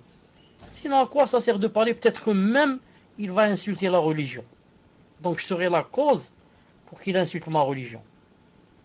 Et Allah Ta'ala dit dans le Coran, وَلَا تَسُبُّوا الَّذِينَ يَدْعُونَ مِن دُونِ اللَّهِ فَيُسُبُّوا اللَّهَ عَدْوًا مِنْ غَيْرِ عِلْمٍ. Allah Ta'ala dit que, attention, n'insultez pas ce que les kuffars adorent en dehors d'Allah Azza wa Jal, parce qu'ils vont insulter votre Dieu, par ignorance et par adwan, c'est-à-dire par adversité. Donc ne sois pas la cause pour que l'islam soit insulté. Je dis, à part cela, essaye toujours de garder le lien de parenté avec les parents, même si ce sont des bouddhistes, et de leur obéir à chaque fois qu'ils te demandent, sauf s'ils te demandent de faire le haram ou de délaisser l'obligatoire. C'est pour ça que le prophète sallallahu alayhi wa sallam, quand la mère de Asma, qui était une associatrice, est venue voir sa fille et lui a demandé de l'aide en argent, elle n'a pas su quoi faire. Elle a dit au prophète alayhi salam, Hel asiluha, est-ce que je dois lui donner ce qu'elle demande? Il a dit c'est Léa. Le hadith se trouve dans le Bukhari. Il doit dire Naam. Donne-lui ce qu'elle a besoin. Et c'est dans le sens de garder une bonne relation avec elle, même si elle est kafira. Donc que chacun, Inch'Allah Ta'ala, de vous connaît ses parents et chacun va voir comment aller doucement. Et il faut qu'ils se mettent dans la tête que c'est pas parce que je leur ai parlé aujourd'hui qu'ils doivent être convaincus et demain ma mère va dire La ilaha illallah Muhammad Rasulullah et va dire donne-moi ton djilbab. Je vais le mettre. Non, c'est pas comme ça. Doucement. Pour ceux qui leurs parents acceptent d'écouter. Doucement. En leur offrant des livres, en leur offrant des cassettes. Et les laisser, on va laisser l'idée mûrir dans leur tête. Ensuite, un jour, on ne sait jamais si Allah Ta'ala leur a écrit d'embrasser l'islam, le fruit viendra bi'idnillahi ta'ala. Puisse Allah Azza wa Jal vous aider dans cette tâche difficile. Tfaddal. Avant de lire la question suivante, c'était pour savoir, quand vous avez dit 15 minutes, c'est qu'on a que 15 minutes viennent de s'écouler ou il reste 15 minutes. Barakallahu fikum. Tu m'as fait rire, Badak, s'il reste 15 minutes. Donc, est-ce que j'ai parlé pendant 45 minutes? C'est pas la non. Maintenant, 20 minutes se sont écoulées. Tfaddal. Vous riez tous alors que vous m'avez tous demandé en privé ce que voulez vous dire, Cheikh. On croyait que Cheikh, vous aviez quelque chose à faire, c'est pour ça. Donc la question suivante, Cheikh, question d'une sœur également qui demande Hafidakumullah ajma'in, qu'Allah Ta'ala nous compte tous parmi ses serviteurs qu'il aime. Cheikh, min fadlikum, pouvez-vous réexpliquer ce que veut dire Allah wa jazakumullahu khaira wa barakallahu fikum? Naam, Allah. La hawla wa la quwwata illa billah. Naam. C'est un nom propre. C'est pas comme Ilah, qui veut dire Dieu. C'est pour ça que nous, quand on dit Dieu, on ne dit pas Dieu, on dit Allah, avec son nom comme ça. Ou alors on dit Notre Dieu, c'est Allah. Il a un nom. Pour les autres, il n'a pas de nom. Ils ont un Dieu, comme ça, des dieux. Ou alors des noms qui se sont inventés eux. Al-Muhim. Et Allah Azza wa Jal, comme on l'a vu tout à l'heure, ça veut dire al-ma'louh. Ilah, ça veut dire ma'louh. Ma'louh, ça veut dire qu'on adore, l'adorer. Naam. Et c'est son plus beau nom. Allah Ta'ala a beaucoup de noms. Combien? Seul lui, il sait combien il a de noms, de beaux noms. Naam. Tous ces noms, naam, le plus beau et le meilleur de tous ces noms, c'est Allah subhanahu wa ta'ala. C'est son nom, Allah. Et tous les autres noms gravitent autour de ce nom, Allah. Allah. Naam. Donc, voilà en résumé ce que veut dire Allah subhanahu wa ta'ala. Ça veut dire l'adorer. C'est un nom propre. C'est l'ilah qui veut dire adorer, ma'louh. Quant à Allah, c'est un nom propre. Allah Azza wa Jal est son plus beau nom. Tfadlal. Barakallahu fikum, cher. La question suivante est la question d'une sœur qui dit: vous disiez qu'en tant que musulmans, nous sommes plus heureux que les non-musulmans. J'ai ressenti ça à un moment de ma vie quand ma foi était vivante. Mais là, je fais des efforts pour la retrouver, mais j'ai du mal à être assidu comme avant. Je me sens malheureuse, j'ai moins la joie que j'avais avant. Je sais que le problème vient de moi. Que dois-je faire pour retrouver cette joie dans le cœur, cher? Barakallahu fikum. Naam, ce qu'il faut savoir, c'est que il y a trois sortes. Disons, il y a trois sortes de créatures, ou de vivants. Regardez. Il y a les anges en lumière. Naam. Ensuite, il y a les shayatins. C'est le mal. Naam. Signe du mal. Subhanallah. Ensuite, il y a l'être humain qui est au milieu. Maintenant, plus tu fais les adorations avec sincérité, même si elles sont pas nombreuses, plus tu commences à monter vers le haut, c'est-à-dire vers le monde des anges. Quand je dis monter, tes pieds sont toujours sur terre, mais tu sens ton cœur monter. Tu t'allèges, tu te sens léger. Tu voudrais voler de joie. Tu te sens léger. Plus maintenant tu fais les péchés et délaisses les obligations et te détournes du sentier d'Allah Azza wa Jal, plus tu t'alourdis. Tu descends vers l'autre domaine des shayatines. Tu t'alourdis. Plus tu as du poids. Et plus tu descends vers la terre au lieu de monter vers le ciel. Et les anges, tu descends vers la terre. Et tu te sens lourd. Non seulement ton cœur est lourd, mais aussi ton corps. Non seulement ton corps sera lourd, mais surtout ton cœur. Tu sens un poids de chagrin dans ton cœur. Un poids de souci sur tes épaules. Subhanallah, d'où ça vient? Ça vient seulement que tu t'es détourné plus ou moins du sentier d'Allah Azza wa Jal. Et Allah Ta'ala a donné cette obscurité dans le cœur, d'après combien cette personne a délaissé de choses que Allah Ta'ala aimait. Maintenant, si quelqu'un veut se rattraper, et avant cela, regardez ce verset qui va venir. Regardez, donnez-moi juste quelques secondes pour chercher un verset. Regardez ce verset qui va venir, Inch'Allah Ta'ala. Une seconde, vous allez comprendre quelque chose, Inch'Allah Ta'ala.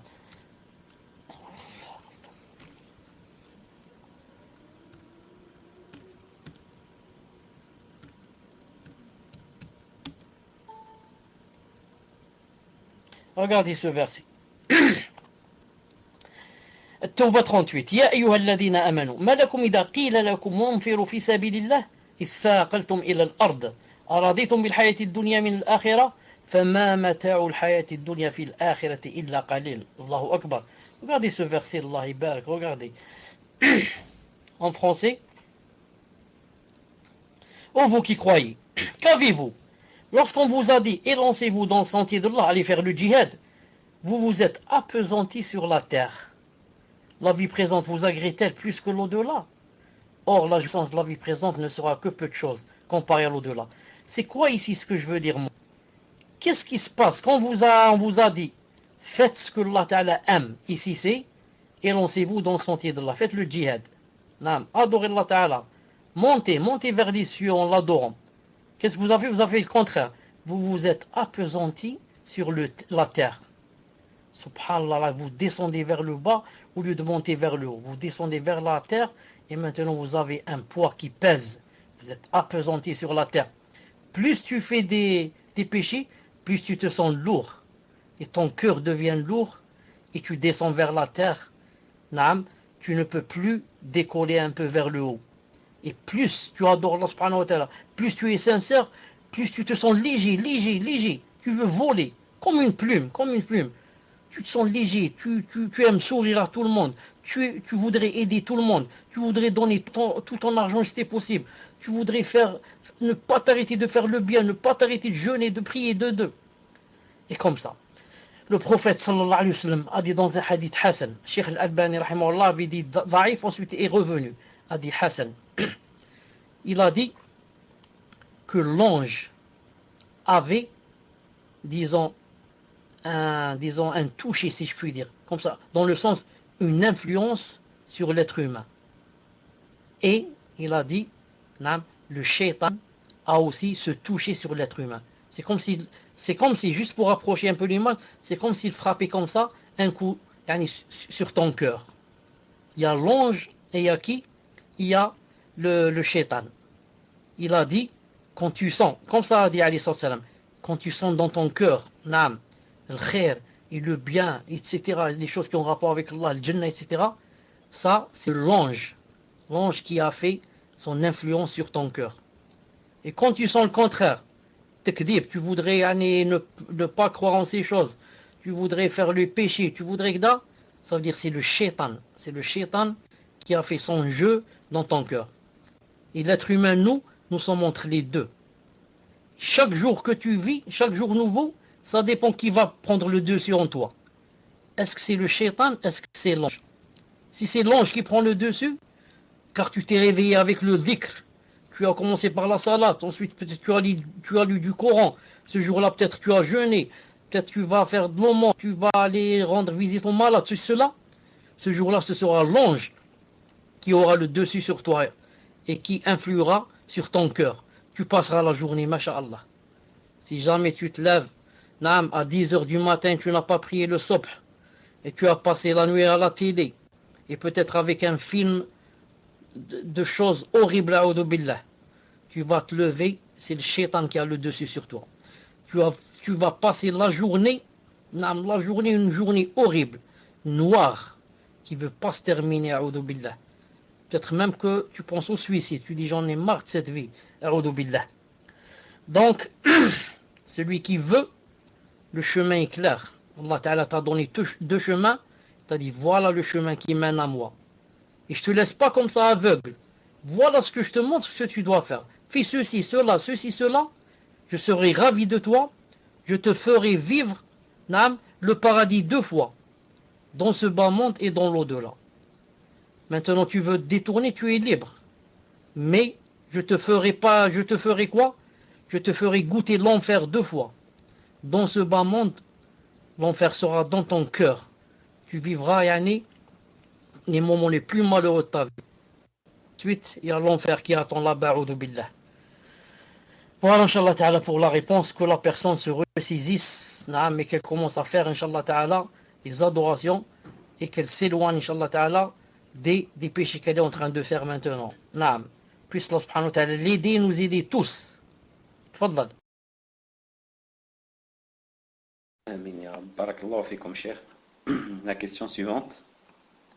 La question d'un frère qui demande, qui est un peu similaire à une question précédente, mais c'est pour être sûr, cher, que le frère a bien compris. Il dit, je n'ai pas compris la divergence que vous avez expliquée entre le hadith qui dit « Il m'a été ordonné de combattre les gens jusqu'à ce qu'ils attestent qu'il n'y a point de divinité, excepté Allah. » Et le verset du Coran qui dit « Nulle contrainte en religion. » Si je ne me trompe pas, j'ai compris que le prophète, sallallahu alayhi wa sallam, a dû combattre les gens pour le tawhid, mais que nous, simples musulmans, nous ne devons pas contraindre les gens à croire en Allah Azza wa Jal. Barakallahu fikum, cheikh. Qu'Allah vous récompense ainsi que les admins pour le cours. Alaykoum salam wa fika barla. Je ne comprends pas pourquoi vous voulez comprendre. Là, je ne sais pas, je ne comprends pas pourquoi aujourd'hui, là, 3 ou 4 questions, c'est toujours la même question. Le hadith et le verset. Et pourtant, c'est moi qui ai suscité cette affaire. C'est moi qui, après avoir cité le hadith, j'ai dit, si quelqu'un dit, le verset qui dit, pas de contrainte dans la religion, comment qu'on lui répond? Et j'ai répondu 2 ou 3 fois, mais apparemment vous n'avez pas pu comprendre. Puisse Allah subhanahu wa ta'ala m'aider et vous aider. Non. Donc je répète, je dis, il est interdit. Bon, interdit, une interdiction universelle. Chauffe, en islam, Allah subhanahu wa ta'ala, quand il a créé le monde, et il a créé l'être humain, et il a créé la terre. Je ne parle pas maintenant des animaux ou des djinns ou là. Je parle de la terre et des êtres humains. Regardez ce qu'il a dit dans le Coran. Laissez-moi une seconde, vous ramenez le verset, une seconde.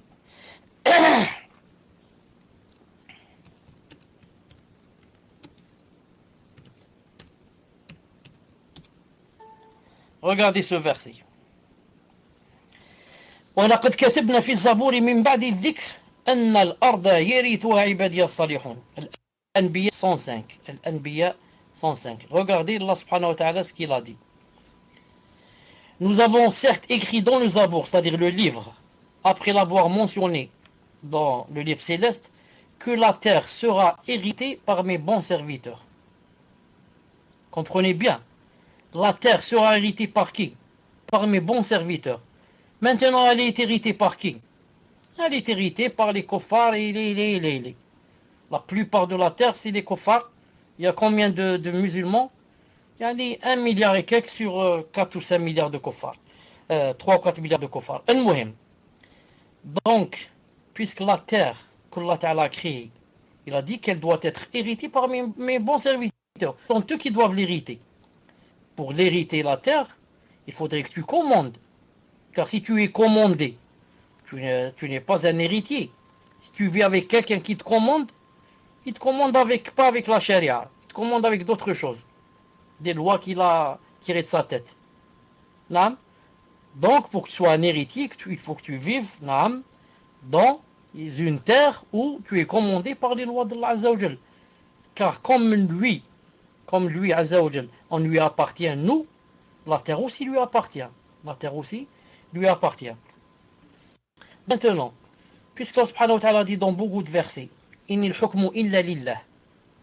Le jugement n'appartient qu'à Allah. Il a dit, ceux qui ne jugent pas avec les lois d'Allah sont des kofars, sont des pervers, sont des injustes. Et comme ça, maintenant pour joindre entre tout cela et le hadith qui dit il faut que je combatte et le verset qui dit pas de contrainte, qu'est-ce qu'on va dire? On va dire nul n'a le droit dans quelconque dans le monde de juger avec une autre loi que l'islam. Écoutez bien. C'est pour ça que le prophète sallam, quand il est arrivé à Médine, ensuite il a fait son état islamique, qu'est-ce qu'il a commencé à faire? Il a commencé à envoyer aux gens, aux rois, rentrez en islam, on vous fera ceci, cela. Aslim taslim. Naam. Et Allah Ta'ala te donnera 2 fois les récompenses. Naam. Donc certains disaient oui, certains acceptaient, certains n'acceptaient pas. Quand il acceptait ce qu'il faisait, naam, il leur demandait alors naam, de délaisser le pouvoir. Sinon, il allait vers eux. C'est pour ça que l'islam s'est répandu ensuite jusqu'à la Chine.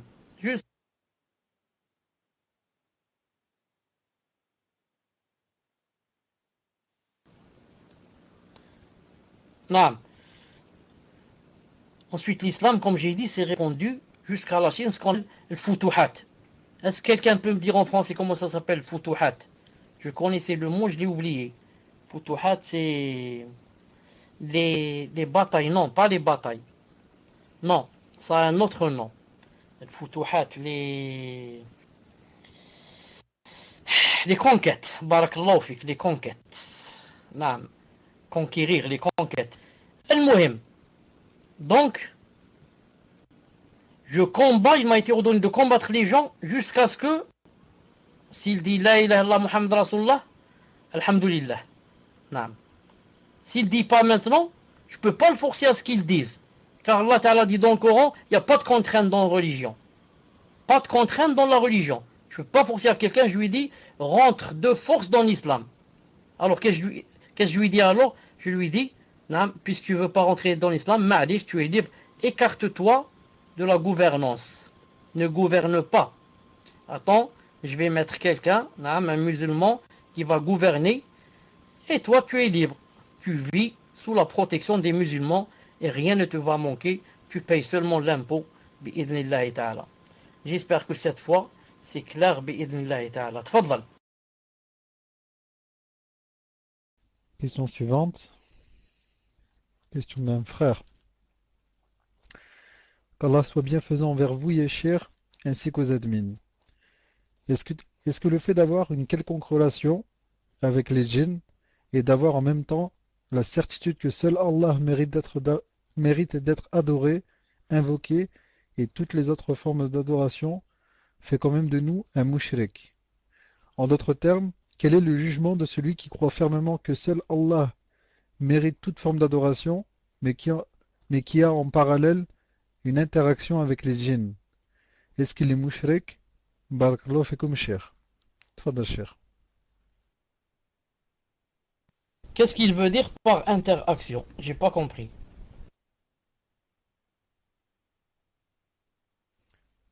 Par exemple, leur demander de l'aide ou bien des choses sur les gens, etc. Je pense que c'est ce qu'il veut dire. Fawzi, demande-lui, Inch'Allah. Mais je pense que c'est ce qu'il veut dire. Mal, pas la peine de lui demander, on répond par supposition, supposons que c'est ce qu'il veut y dire. Cheikh Ibn Uthaymin, rahimahullah. Et avant lui, Cheikh Ibn Taymiyyah, rahimahullah. Car Cheikh Ibn Uthaymin, vous savez qu'il prend beaucoup de Cheikh l'islam. Les deux ont dit que c'était permis, naam, yani, d'avoir un contact avec le djinn musulman si on l'emploie dans des choses qui sont permises. Comme je connais par exemple un djinn qui est musulman, je lui dis par exemple, va faire da'wah dans telle ville, en Inde, va faire da'wah dans tel pays, et comme ça. Mais je dis, ça, ce n'est pas donné à tout le monde. Sinon, yani, les gens peuvent rentrer vraiment dans le shirk et ne plus sortir, se noyer. Naam. Surtout avec les qui sont, yani, beaucoup d'eux, yani, sont kuffars et qui mentent et qui yani, rusent et qui ceci, cela. Donc, c'est pour ça que vous me rappelez que Cheikh l'Islam rahimahullah a cité dans Majmou' al-Fatawa. Une fois, Omar ibn Khattab radiyallahu anhu a envoyé un général à demander qu'est-ce qui se passe de tel et tel côté, de tel et tel endroit, à tel endroit de tel pays ou telle ville. C'est cité dans Majmou' al-Fatawa de Cheikh l'Islam rahimahullah. Donc, Omar, c'est pas le genre qui va maintenant jouer avec le shaitan et il va le faire tomber dans le shirk. Mais sinon, si on laisse ça aux gens de la masse, beaucoup tomberont dans le shirk. C'est pour ça que je conseille de nos jours, Allah Ta'ala alam, de s'éloigner de cette chose. Surtout que nous on est faibles et on ne connaît pas bien la aqidah, on ne connaît pas bien le din. Si maintenant on va faire des liaisons avec les djinns, ce sera vraiment grave. Quelqu'un nous a raconté, quelqu'un a raconté, un frère à moi et un ami qui est maintenant, il a un doctorat dans la charia. Il donne des cours ici à la mosquée, une mosquée d'Alger. Il a dit une fois, attendez, comment ça s'est passé, pour que je me rappelle, il a dit que Cheikh Ben Baz, rahimahullah, avait des élèves, entre autres, il y avait un élève qui s'appelait Hamza al-Ifriqi, Hamza l'Africain, quelqu'un de noir, et c'était parmi les meilleurs élèves. Une fois, deux amis à cet Africain sont allés dans sa chambre pour réviser un peu. Ensuite, quand ils sont rentrés dans sa chambre, il leur a ouvert la porte et il est allé s'asseoir, ce Hamza l'Africain. Il est allé s'asseoir comme ça à sa place, un peu loin de la porte, et les autres sont rentrés et sont allés s'asseoir devant lui.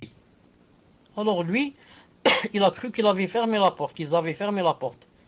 Quand il s'est retourné, il a vu que quand ils sont rentrés, ils ont laissé la porte ouverte. Est-ce que vous m'entendez? Est-ce que vous m'entendez? Alhamdoulilah. Qu'est-ce qu'il a fait?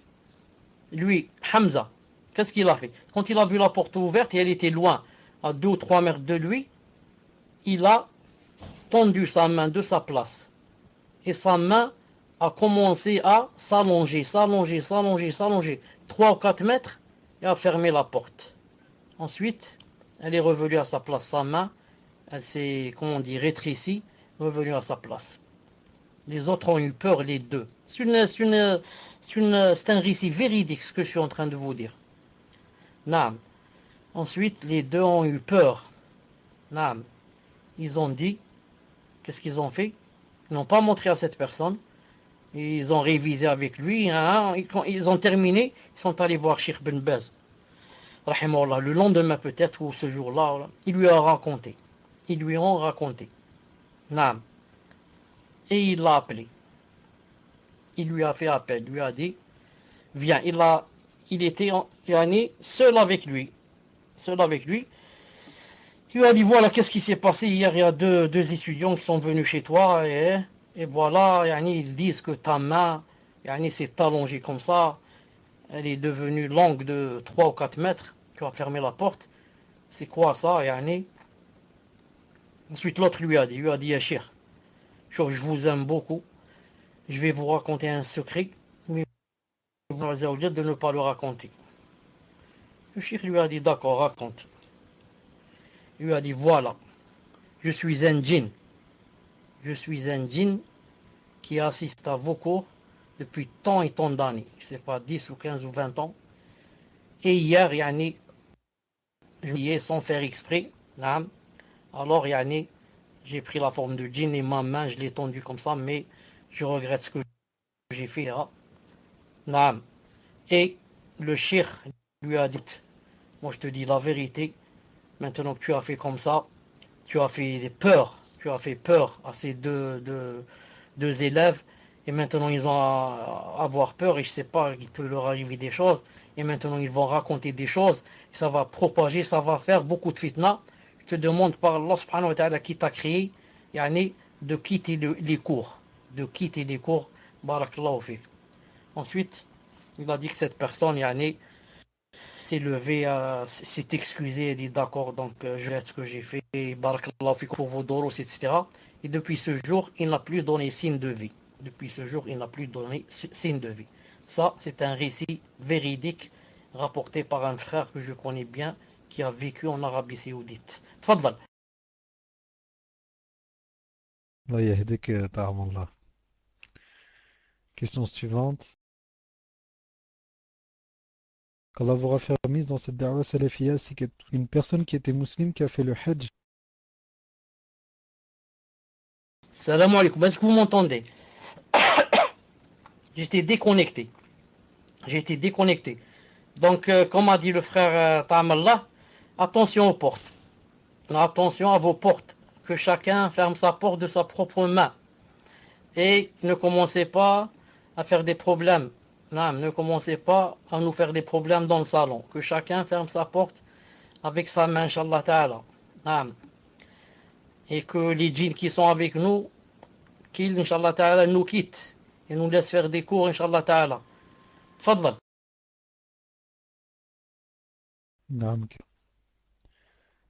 Qu'Allah vous raffermisse dans cette da'wa salafiyya, c'est qu'il y a tous ceux qui sont présents. Une personne qui était musulmane, qui a fait le hajj et d'autres bonnes actions, mais par la suite a apostasié. Et plus tard, la personne est revenue en islam. Les œuvres que cette personne faisait avant et durant son apostat sont-elles comptabilisées en bien comme la personne qui se convertit à l'islam. Barakallahu fikum ya Cheikh. Non, mais il reste 13 minutes, Cheikh, exactement, il reste 13 minutes. Inch'Allah. Tfadal, Cheikh. Reprends-moi 30 qui était musulmane, ensuite a apostasié, et quand elle était musulmane, elle a fait de bonnes œuvres, elle a apostasié. Ensuite, elle est revenue vers l'islam. Est-ce que ces œuvres sont nulles, qui ont été annulées, bien sûr? Est-ce que elles reviennent ou pas? Est-ce que c'est ça? Naam, est-ce qu'elles reviennent? Donc par rapport à son hajj, etc. Et est-ce que les bonnes et mauvaises actions durant sa mécréance, durant sa période de mécréance, est-ce qu'elles seront comptabilisées en bonnes œuvres lorsqu'elle se reconvertit, lorsqu'il va se reconvertir à l'islam, lorsqu'il va revenir en islam? Allahu alam, c'est le sens de la question. Tfadal, Cheikh. Il y a deux choses, ou alors deux questions dans la question. La première, pour son hajj et ses bonnes œuvres, les bonnes œuvres que la personne a faites, naam, quand elle était musulmane, ensuite elle a apostasié, ses œuvres restent suspendues. Ses œuvres restent suspendues. Naam. Ensuite on va voir. Si elle meurt comme ça, les œuvres vont être nulles et vaines. Si elle revient en islam, ses œuvres reviendront avec elle, les bonnes œuvres. Malgré que Allah subhanahu wa ta'ala dit dans le Coran, وَلَقَدْ أُوحِيَ إِلَيْكَ وَإِلَى الَّذِينَ مِنْ قَبْلِكَ لَئِنْ أَشْرَكْتَ لَا يَحْبِطَنَّ عَمَلُكَ. Alors que Allah ta'ala dit que si jamais tu fais le shirk, que tes œuvres seront nulles. Mais les savants ont dit, ce verset muqayyad, ce verset il est réservé par un autre verset où Allah Ta'ala dit وَمَنْ يَرْتَدِدْ مِنْكُمْ عَنْ دِينِهِ فَيَمُتْ وَهُوَ كَافِرٌ أُولَئِكَ حَبِطَ أَعْمَالُهُمْ فِي الدُّنْيَا وَالْآخِرَةِ وَأُولَئِكَ هُمُ الْخَاسِرُونَ. C'est-à-dire l'autre, il faut comprendre ce verset avec un autre verset. Avec un autre verset. C'est quoi l'autre verset? L'autre verset, c'est où Allah subhanahu wa ta'ala dit, et quiconque de vous apostasie et meurt en tant que kafir, alors ses œuvres seront nulles. Donc qu'est-ce qu'on doit comprendre? On doit comprendre que toute personne qui était musulmane et qui apostasie, ses œuvres resteront quoi? Ses œuvres resteront suspendues jusqu'à on voit comment qu'elle va, qu'est-ce qui va se passer. Si elle va revenir vers l'islam, alhamdulillah, ça, les bonnes œuvres vont revenir. Mais si elle meurt, comme a dit Allah Ta'ala, il a dit s'il meurt en tant que kafir, celui-là ses œuvres sont vaines et nulles. C'est ce qu'a dit Cheikh Al-Albani rahimahullah, et aussi Cheikh Ibn Uthaymin, repris par Cheikh Ibn Uthaymin dans un de ses livres rahimahullah. Et attendez, que je voulais dire, c'est pour ça que si quelqu'un fait le hajj par exemple, quand il était musulman, ensuite il a apostasé, il est devenu chrétien, ensuite il est redevenu musulman, ce n'est pas la peine qu'il fasse le hajj bi'idhnillahi ta'ala. Mais si par contre il était kafir et il a fait le hajj, comme vous savez que les Arabes autrefois, Abu Jahl et Abu Lahab et la clique faisaient le hajj, tournaient autour de la Kaaba, etc. Naam. Est-ce qu'ensuite ils sont rentrés en islam? Est-ce que c'est accepté d'eux? Ce n'est pas accepté. Pourquoi? Car ils l'ont fait, le hajj qu'ils ont fait, conforme à la charia. Tandis que celui qui a apostasié, il a fait son hajj conforme à la charia. Ensuite il est mort. C'est ça, et ensuite il a apostasié. C'est ça la grande différence. Ensuite la deuxième question, est-ce que quand il a apostasié et il a fait des péchés, etc., est-ce que maintenant, s'il va revenir en islam, ils vont être annulés? Naam. Car tawba tajubbu ma qablaha. Et l'islam yajubbu ma qablah. C'est-à-dire que quand quelqu'un fait le repentir, tout ce qu'il a fait comme péché va être annulé. Et quand quelqu'un rentre en islam, tout ce qu'il a fait avant l'islam va être annulé bi'idhnillahi ta'ala. Reste la dernière question. Et maintenant, naam, si pendant son apostasie, il a fait des œuvres, naam, est-ce que, ou plutôt c'est pas comme ça, si maintenant il va rentrer en islam, est-ce qu'il va avoir comme un nouveau reconverti, yani deux fois les récompenses, comme a dit Cheikh Al-Albani rahimahullah, naam, je dis, Wallahu ta'ala alam, je ne pense pas. Wallahu ta'ala alam, d'après ce que je sais, que non. Wallahu ta'ala alam, limada. Parce que cette personne, naam, était déjà à la base musulmane et maintenant à l'apostasie. Donc c'est elle qui a délaissé le bien pour aller vers le mal. Et ensuite, elle veut que ce qu'elle a fait dans le mal comme bien, elle voudrait qu'elle soit comme bien. Non. Tandis que l'autre, non. Il était dans le mal et l'ignorance, il ne savait pas. Et maintenant, il est rentré en islam. Allah Ta'ala veut le gratifier et l'encourager et lui donner deux fois la récompense. Wallahu Ta'ala a'lam. Ça reste à vérifier. Maintenant, ça me rappelle une chose. Est-ce qu'il y a une personne ici entre vous qui, une fois, il me semble, Wallahu a'lam, si j'ai une bonne mémoire, qu'elle m'avait demandé, je pense que c'est une sœur, qu'elle m'avait demandé, est-ce que Allah Ta'ala a tout écrit, même ce qui se passe dans le paradis? Qu'est-ce qu'on a écrit pour toute personne, que voilà ce qu'elle fera dans le paradis, voilà comment ça va se... tout. Est-ce que Allah Ta'ala a tout écrit dans la tablette préservée, même ce qui va se passer dans le paradis, etc. Est-ce qu'il n'y a pas une sœur qui m'a posé une question pareille? Tfadlal. Question suivante, cher. Pour une personne désirant entrer en islam, lors de la prononciation de l'attestation, doit-elle la prononcer avec toutes les conditions qui l'incluent, amour, certitude, etc., pour devenir musulman? Tfadal, cher. C'était comme ça, personne ne serait accepté de lui son islam. Il faut l'amour, il faut la sincérité, il faut l'inqiyad, il faut ceci, cela. C'est pas possible. Non. Sinon, personne, déjà même, comme certains savants disent, il ne faut pas compliquer les choses pour la personne qui veut rentrer en islam. Comme certains lui disent, il y a 17 conditions. L'autre lui dit, tu veux rentrer en islam? Oui. Mais attends, il y a 18 conditions. L'autre il a peur, il dit, c'est trop. 18 conditions, il faut ceci, cela, je peux pas moi. Je suis bien comme ça. Dis-lui seulement qu'est-ce que ça veut dire, la ilaha illallah, Muhammad Rasulullah. S'il comprend, apprends-lui que voilà, il y a 5 piliers. Voilà, quiconque ne fait pas les 5 piliers, ou bien laisse l'un des 5 piliers, il n'est pas musulman. Et comme ça, il commence petit à petit.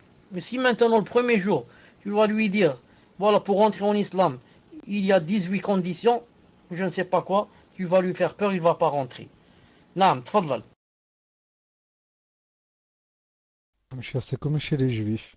Il faut passer je ne sais combien d'étapes pour se convertir au judaïsme. Et wallahu alam, j'ai même entendu qu'on ne pouvait pas se convertir au judaïsme. Parce qu'il fallait être né juif, là, je ne sais pas.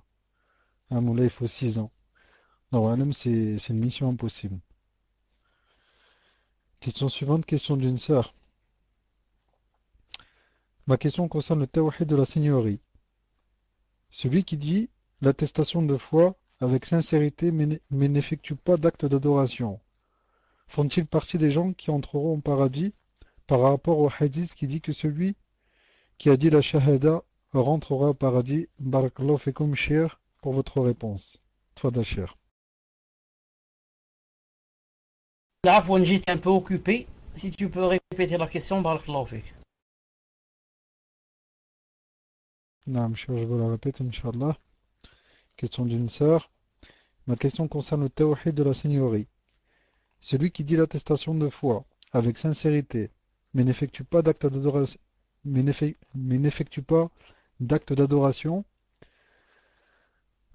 font-ils partie des gens qui entreront au paradis par rapport au hadith qui dit que celui qui a dit la shahada rentrera au paradis?